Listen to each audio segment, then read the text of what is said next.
नमस्कार, मैं हूं आपके साथ अंकिता पाल। बुलेटिन की शुरुआत करते हैं। राजस्थान के राज्यपाल हरिभाऊ बागड़े ने बुधवार को पूर्व उपराष्ट्रपति और राजस्थान के मुख्यमंत्री रहे स्वर्गीय भैरों सिंह शेखावत की जयंती पर विद्याधर नगर स्थित उनके स्मृति स्थल पर पहुंचकर उन्हें पुष्पांजलि अर्पित की है। उन्होंने स्वर्गीय शेखावत के व्यक्तित्व को अनुकरणीय बताया। बाद में उन्होंने कहा कि राजनीति में शुचिता से जुड़े स्वर्गीय शेखावत गरीबों और वंचित तबके के लिए निरंतर कार्य करने वाले लोकप्रिय जननेता थे।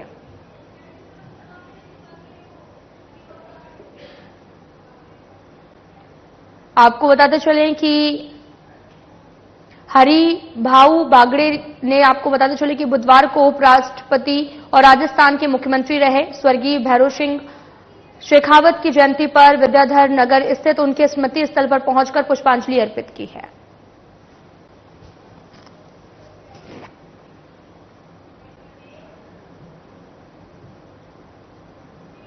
बीजेपी प्रदेश कार्यालय में पूर्व उपराष्ट्रपति स्वर्गीय भैरों सिंह शेखावत बबोसा की 101वीं जयंती पुष्पांजलि कार्यक्रम आयोजन किया गया। बीजेपी प्रदेशाध्यक्ष मदन राठौर ने स्वर्गीय भैरों सिंह शेखावत को पुष्पांजलि अर्पित की।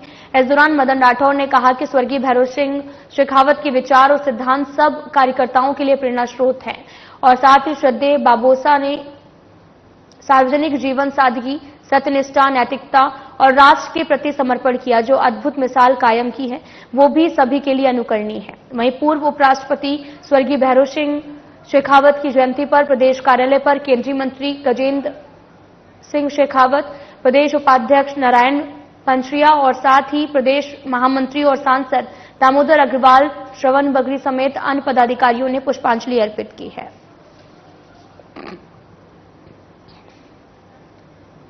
आपको बताते चले कि बबोसा की 101वीं जयंती मनाई गई, जहां पर पुष्पांजलि कार्यक्रम रखा गया, जहां पर बड़ी संख्या में आपको बताते चले कि लोगों ने शिरकत की और पुष्पांजलि अर्पित की है। तस्वीरें भी आपको दिखा रहे हैं जो कि जयपुर से हैं, जहां पर बीजेपी प्रदेशाध्यक्ष मदन राठौर ने नमन किया है। आपको तस्वीरें भी दिखा रहे हैं जहां पर उनकी शहादत को नमन किया गया। साथ ही बबोसा 101वीं जयंती को पुष्पांजलि कार्यक्रम आयोजित किया गया। बीजेपी प्रदेशाध्यक्ष मदन राठौर ने पुष्पांजलि अर्पित की है।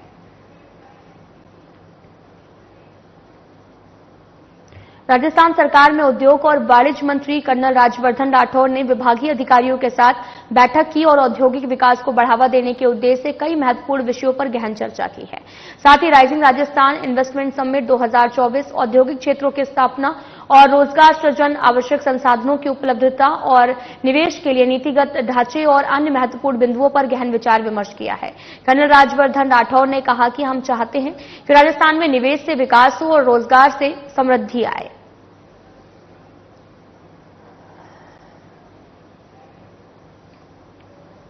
उद्योग मंत्री राज्यवर्धन राठौर ने बैठक की है। कई महत्वपूर्ण विषयों पर गहन चर्चा की गई। औद्योगिक विकास को बढ़ावा देना उद्देश्य बताया है। दरअसल राजस्थान सरकार में उद्योग और वाणिज्य मंत्री कर्नल राज्यवर्धन राठौर ने विभागीय अधिकारियों के साथ बैठक की है।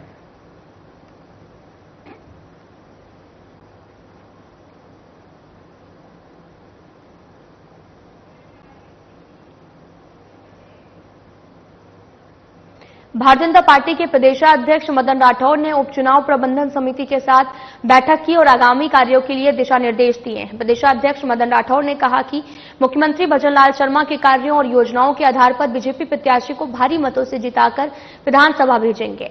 उन्होंने कहा कि विपक्षी पार्टी ने विधानसभा चुनावों में भ्रम फैलाने का काम किया है, लेकिन जनता ने आशीर्वाद से भारतीय जनता पार्टी ने विधानसभा चुनाव में जीत दर्ज करवाई और अब है उपचुनावों में भी सभी 7 सीटों पर बीजेपी प्रत्याशी जीतेंगे।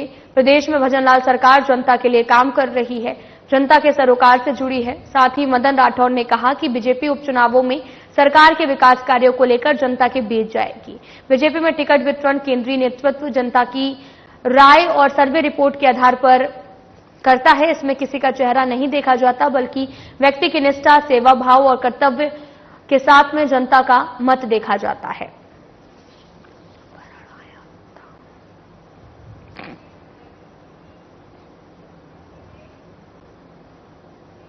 पूर्व केंद्रीय मंत्री जितेंद्र सिंह और नेता प्रतिपक्ष टीकाराम जूली ने फूलबाग में आपको बताते चले कि रामगढ़ उपचुनाव की तैयारियों को लेकर सेक्टर प्रभारियों की बैठक की है। उन्होंने रामगढ़ उपचुनाव के लिए बनाए गए सेक्टर इंचार्ज से 1-to-1 कर उपचुनाव से संबंधित फीडबैक लिया गया। उन्होंने सेक्टर प्रभारियों से कहा कि डोर टू डोर जनसंपर्क कांग्रेस पार्टी की पहली प्राथमिकता होनी चाहिए ताकि कांग्रेस पार्टी के प्रत्याशी को इस चुनाव में ऐतिहासिक जीत मिल सके। साथ ही उन्होंने ये भी कहा कि 2018 के चुनाव में रामगढ़ विधानसभा क्षेत्र से भारतीय जनता पार्टी अपनी जमानत भी नहीं बचा पाई थी और ऐसा ही इस उपचुनाव में भी कांग्रेस पार्टी के प्रत्येक कार्यकर्ता को कंधे में से कंधा मिलाकर काम करना है। वहीं उन्होंने कहा कि लोकसभा चुनाव के बाद में भारतीय जनता पार्टी का गिरा ग्राफ राजस्थान के 7 उपचुनाव वाली सीटों पर कांग्रेस पार्टी के प्रत्याशियों की जीत सुनिश्चित करेगा। बैठक में जिला अध्यक्ष योगेश मिश्रा, रामगढ़ प्रभारी पुष्पेंद्र धबाई और संजीव बरेट और सभी सेक्टर इंचार्ज उपस्थित रहे।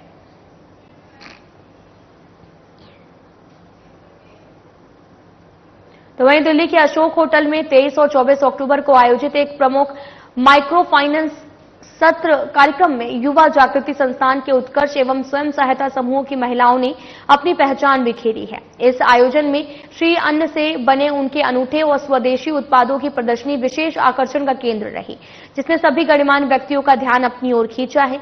महिलाओं की इस मेहनत और उनके उत्पादों की गुणवत्ता को सत्र के कई प्रमुख वक्ताओं ने सराहा और समूह की महिलाओं के साथ युवा जागृति संस्थान के सीईओ गोकुल सैनी और नाबार्ड के डीडीएम प्रदीप चौधरी भी उपस्थित रहे।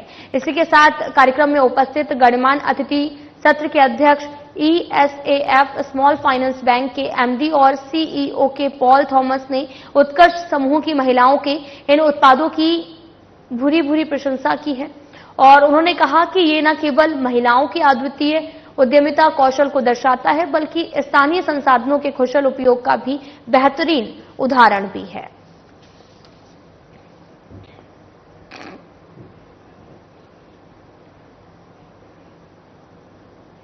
आयुक्त और राज्य परियोजना निदेशक अविचल चतुर्वेदी और साथ ही माध्यमिक शिक्षा निर्देशक आशीष मोदी ने बुधवार को नवनिर्माणाधीन महाराव शेखा सशस्त्र बल प्रशिक्षण अकेडमी और साथ ही मोहनपुरा सीकर का अवलोकन कर आवश्यक व्यवस्थाओं का जायजा लिया और कार्य कर रही एजेंसियों को आवश्यक व्यवस्थाओं के दिशा निर्देश दिए गए।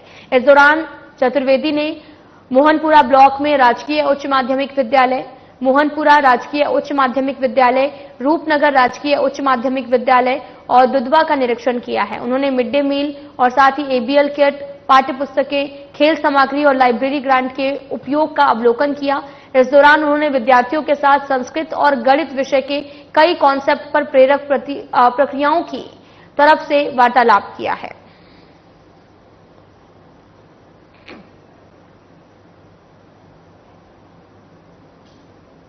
राजस्थान विधानसभा अध्यक्ष वासुदेव देवनानी ने बुधवार को एसएमएस अस्पताल के बागड़ और ट्रॉमा सेंटर में पहुंचकर घायल लोगों के स्वास्थ्य और चिकित्सक उपचार की जानकारी ली है। देवनानी की अजमेर के घायल लोगों ने बताया कि अजमेर के 40 लोगों का एक दल आध्यात्मिक यात्रा के लिए बस से दिल्ली के लिए रवाना हुआ था। साथ ही कोटपुतली के पास में एक ट्राले ने टक्कर से उनकी बस को दुर्घटनाग्रस्त कर दिया। बस में सवार लोगों ने देवनानी को बताया कि इस दुर्घटना में 3 लोगों की मौके पर मौत हो गई है और 2 यात्रियों की हालत खराब भी है। 35 यात्री घायल हैं और ये सभी यात्री अजमेर के निवासी हैं। इस दौरान देवनानी ने उपचार कर रहे चिकित्सकों को आवश्यक निर्देश दिए। देवनानी ने घायल लोगों और उनके परिजनों की हिम्मत दिलाई। वहीं देवनानी गहन चिकित्सक इकाई में उपचार ले रहे गंभीर रूप से घायल 2 लोगों के पास भी गए। उनके पूरी तरह से देखभाल और चिकित्सक के लिए अस्पताल प्रशासन को निर्देश दिए हैं।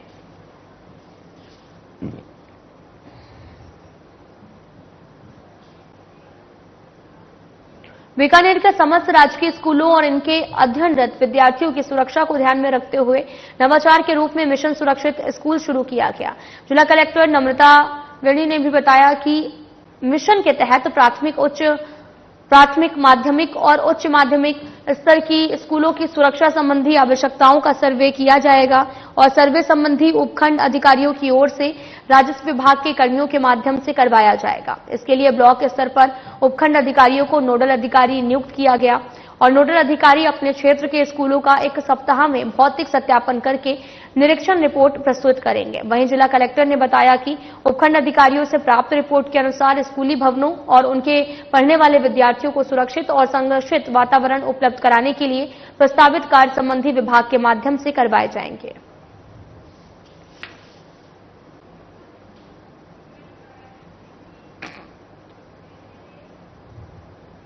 तो वहीं राज्य सरकार के निर्देश पर प्रदेश में 5 अक्टूबर से 20 अक्टूबर तक संचालित सुरक्षा सखी संवाद पखवाड़े में पुलिस थाने से जुड़ी सैकड़ों सुरक्षा सखियों की ओर से चलाई गई विशेष मुहिम में 3,51,000 से अधिक महिलाओं और बालिकाओं को घर घर जाकर महिला सुरक्षा और अधिकारों के प्रति जागरूकता किया जा रहा है। और ये कैंपेन प्रदेश के 1,000 से भी अधिक पुलिस थानों के स्तर सक्रिय सुरक्षा सखियों की तरफ से घर घर चलाया गया। अभियान में सुरक्षा सखियों ने गांव, नुक्कड़, मोहल्ले और प्रमुख स्थानों पर महिलाओं और बालिकाओं से संवाद स्थापित कर उन्हें महिला सुरक्षा के प्रति जागरूक किया है। और इस दौरान एडीजी ने बताया कि प्रदेश में पुलिस आयुक्त, रेंज महानिरीक्षक, जिला पुलिस अधीक्षक और पुलिस उपायुक्त को अभियान में सराहनीय कार्य करने वाली सुरक्षा सखियों आगामी दिनों में रेंज स्तर पर सम्मानित किया जाएगा।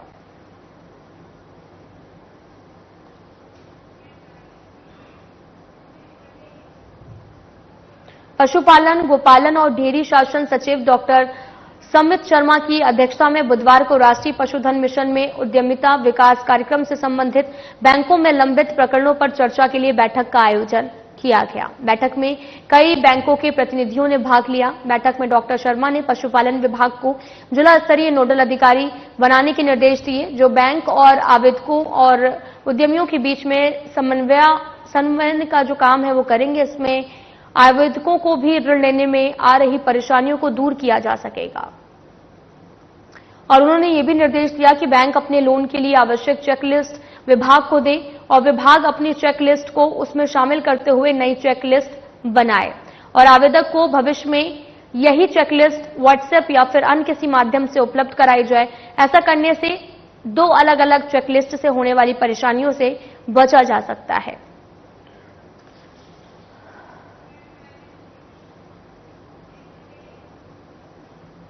जयपुर विकास आयुक्त आनंदी के निर्देशों पर नागरिक सेवा केंद्र के माध्यम से जब विप्रा के ऑनलाइन पोर्टल पर आमजन को प्रदान की जाने वाली सेवाओं के लिए निर्धारित एसओपी का पावर पॉइंट प्रेजेंटेशन के माध्यम से संयुक्त आयुक्त ने अतिरिक्त आयुक्त एलपीसी एसपी सिंह सहित उपस्थित बुधवार को 2 पारियों में समस्त जोन उपायुक्तों और जोन में पदस्थापित अधिकारी कर्मचारियों को विस्तृत जानकारी दी गई है।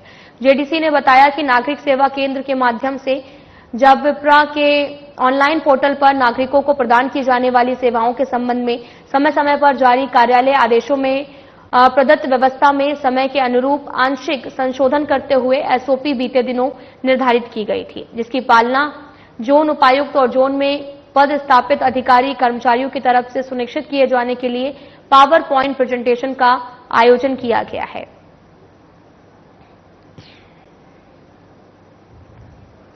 ऑनलाइन सेवाओं के लिए एसओपी और साथ ही यहां पर जोन उपायुक्त और पदाधिकारियों से चर्चा की गई। पीपीटी के माध्यम से यहां पर विस्तृत जानकारी भी दी गई है। जयपुर विकास आयुक्त आनंदी के निर्देशों पर नागरिक सेवा केंद्र के माध्यम से जब विप्रा के ऑनलाइन पोर्टल पर आमजन को प्रदान की जाने वाली सेवाओं के लिए एसओपी का पावर पॉइंट प्रेजेंटेशन के माध्यम से संयुक्त आयुक्त ने एलपीसी एसपी सिंह की उपस्थिति में बुधवार को 2 पारियों में समस्त जोन उपायुक्त और जोन में पदस्थापित अधिकारी कर्मचारियों को विस्तृत जानकारी दी गई है।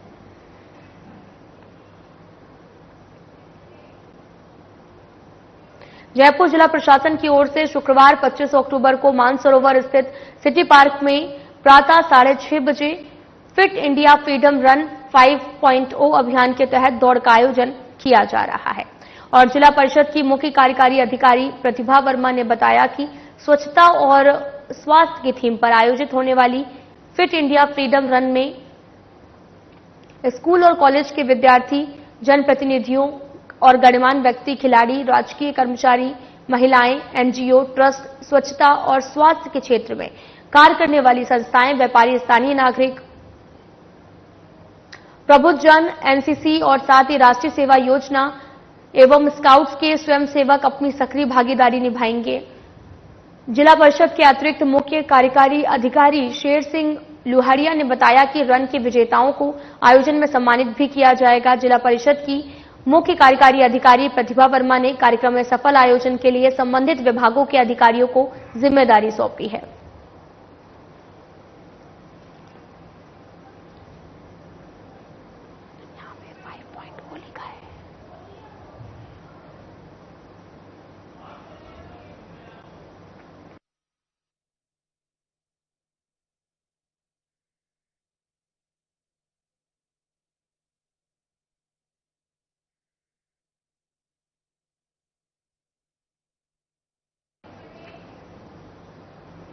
राजस्थान में विधानसभा उपचुनाव 2024 के दौरान स्वतंत्र, निष्पक्ष और धनबल के प्रभाव रहित निर्वाचन प्रक्रिया सुनिश्चित करने के लिए मतदाताओं को लुभाने वाली अवैध नकदी, शराब, नशीले पदार्थ और अन्य अवैध सामग्री के वितरण पर कड़ी नजर रखी जा रही है। इस क्रम में 7 जिलों में बुधवार तक कुल 13.5 करोड़ रुपए की अधिक मूल्य की अवैध नकदी सहित अन्य सामग्री जब्त की गई है। मुख्य निर्वाचन अधिकारी नवीन महाजन ने बताया कि विधानसभा उपचुनाव के लिए 15 अक्टूबर को आदर्श आचार संहिता लागू होने के बाद में भारत निर्वाचन आयोग के निर्देशों के अनुरूप गठित उड़नदस्तों और स्टैटिक निगरानी टीमों और नए एनफोर्समेंट एजेंसियों की तरफ से अवैध वस्तुओं के परिवहन पर लगातार कड़ी नजर रखी गई है। इसी कड़ी में बुधवार को अलवर में एक वाहन से 35 लाख रुपए नकद बरामद किए गए। आचार संहिता की अवधि के दौरान दौसा जिले में लगभग 2 करोड़ रुपए अवैध नकद राशि की जब्ती हुई और इस अवधि में अब तक अलवर में लगभग 35 लाख रुपए और डूंगरपुर में 10.5 लाख रुपए अवैध नगद राशि मिली है। सर्वाधिक 9.78 करोड़ रुपए को अधिक से भी जो है वो फ्रीबीज एवं अन्य सामग्री की भी जब्त हुई है।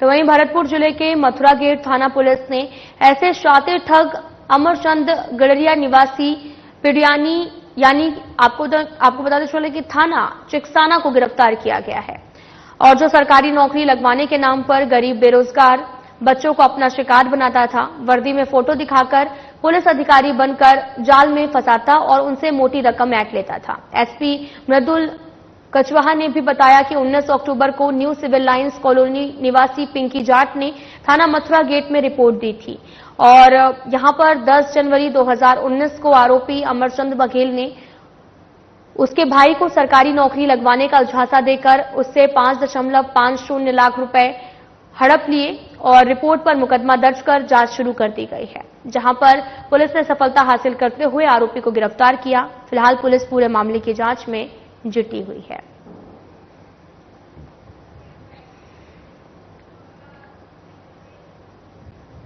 खबर अलवर से है, जहां पर टहला थाना क्षेत्र के राजडोली में 2 पक्षों में हुए झगड़े में घायल गर्भवती महिला के पेट में पल रहे करीब 7 महीने के नवजात बच्चे की मौत हो गई है। राजडोली निवासी सुरेश सैनी ने बताया कि मेरे छोटे भाई रामदयाल सैनी की पत्नी धौली देवी बुधवार को अपने खेत में गई थी। इसी दौरान दूसरे पक्ष के लोग एक राय होकर आए और आते ही खेत की तारबंदी हटाना शुरू कर दिया और उसके छोटे भाई की पत्नी धौली देवी ने मना किया तो उन्होंने मारपीट शुरू कर दी। एक व्यक्ति ने उसके पेट में लाठी से मारा। इसके बाद में पेट में पल रहा करीब 7 महीने के नवजात की मौत हो गई है। वो खुद घायल हो गई। झगड़े की आवाज सुनकर परिजन मौके पर पहुंचे तो उनके साथ भी दूसरे पक्षों ने मारपीट की और परिजनों ने घायल अवस्था में उसके छोटे भाई की पत्नी को टहला चिकित्सालय पहुंचाया, जहां पर चिकित्सकों ने राजगढ़ रेफर किया, जहां पर महिला ने मृत बच्ची को जन्म दिया। और आपको बताते चलें कि सूचना पर टहला पुलिस मौके पर पहुंची। पुलिस ने मृत नवजात बच्ची के शव को पोस्टमार्टम के लिए मोर्शी में रखवा दिया। इस संबंध में धौली देवी ने टहला थाने में रिपोर्ट पेश की। पुलिस पूरे मामले की जांच में जुटी हुई है। उनको बैरबानी ने खींची तो वो बैरबानी आ गए तो उनको बीच में से धक्का मार के गिरा दिया। वो गर्भवती थी तो गर्भवती जो दर्द चल गया तो उसको टहला थाना में ले गया। तो टहला थाना में जाके दिखाई डॉक्टर, तो डॉक्टर ने उनको रेफर कर दिया राजगढ़ लिए। तो राजगढ़ लेके आया तो वो बच्ची गर्भवती थी जो 7 महीने की थी, तो उसको बाहर निकाला तो वो मरी हुई निकली बाहर। किसकी बच्ची थी ये? ये मेरे छोटे भाई की बच्ची थी। अच्छा, क्या नाम है छोटे भाई का? रामदयाल। अच्छा।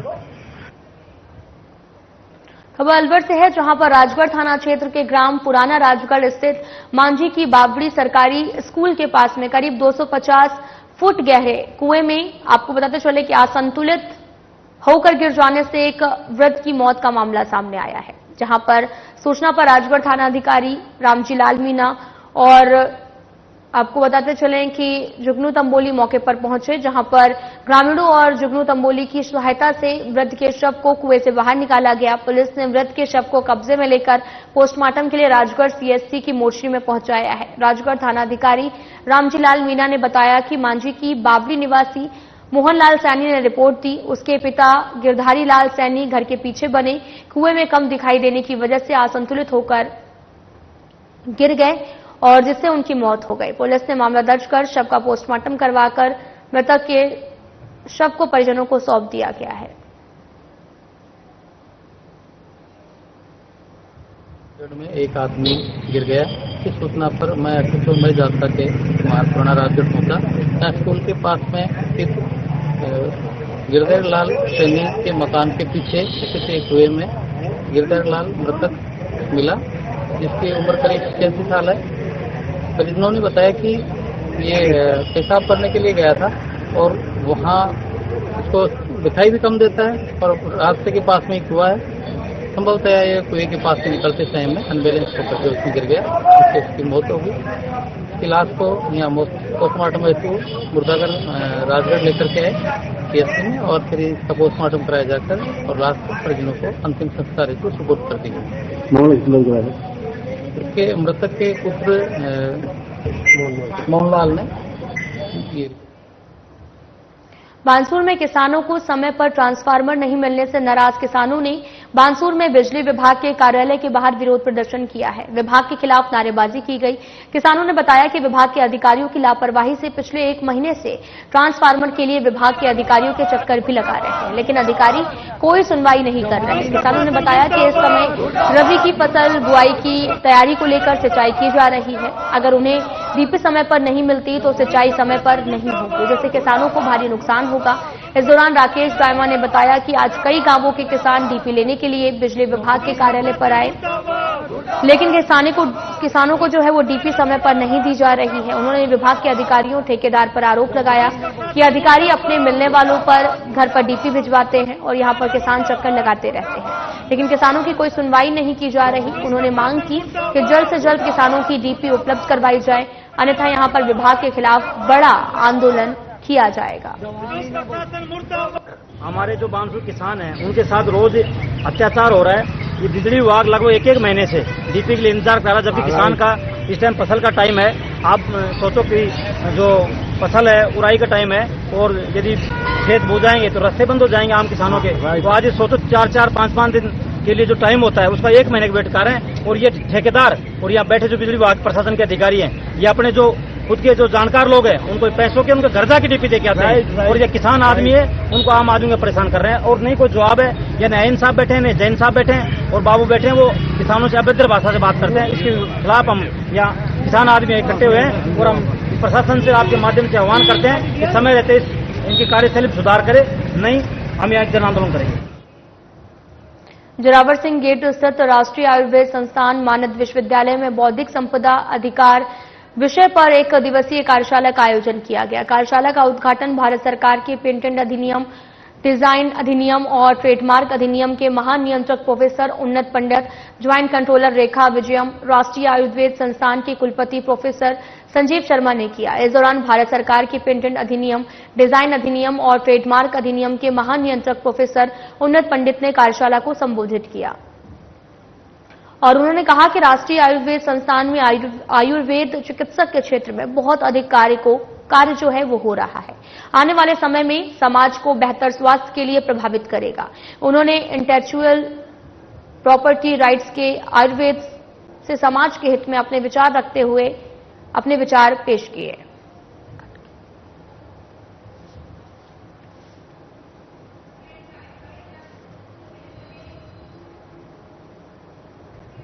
फिलहाल इस वीडियो में इतना ही। नमस्कार।